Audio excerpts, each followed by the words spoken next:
for your type of promo project, you just want easy visual identification of the brand. And if they don't have a logo, that's making clean, simple text, for what the name of their business is or something, and then a way to contact them or where to go from here. And I think it's pretty rare that you would ever need more than that. I really would put the emphasis on moving people to want to click in the rest of the promo. That what they say, the way you present it, you need to move them emotionally there so that by the time they end, they want something to click on. And then all you have to do is put a really simple link. You shouldn't have to convince them by the time they get to the end of your project. Like we almost did on the Foltz one, they ended up just saying, because they wanted to use a video for more than just hiring, they wanted kind of an all around commercial. But what we did have originally was, apply now, colon, and then the link, foltztrucking.com. So like, that's kind of a simple call to action and saying like, so it would connect to people. So that you can sometimes, I would say, like, if you're going to put some kind of like, it needs to be something you can say mentally in like one swoop. Like it's almost like you can sight read it as one word essentially.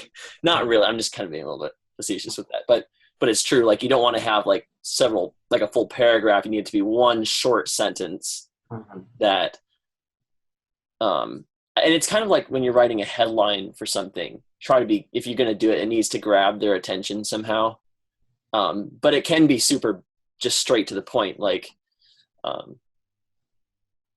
sign up today, then this link, so they know what the link is for.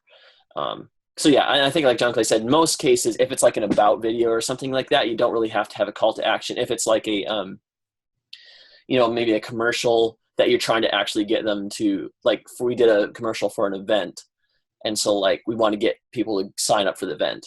So like, maybe it said, I don't remember what we did at the end, like something like register today and then the link, or, something like that. So they know what it is that you're trying to get them to do, but it doesn't have to be super long or complicated. The other thing that comes to mind here is I know I've worked with Grace and my wife on some stuff for India, and those had some longer calls to action.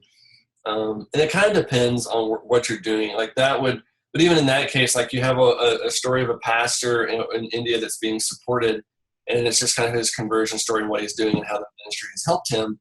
At the end, it could be confusing and saying, so is this just a nice story? Do you want me to support the ministry? Do you want me to support the pastor? Am I supposed to support the people he's working with? Like it's just kind of a story. And so it's not real clear what your action is going to do. And so for us, in that sense, it goes from, the ministry might, and I'm kind of making this up, the ministry might want to say, you can help pastors like Jayapal reach India with the gospel by, and you're like, oh my goodness.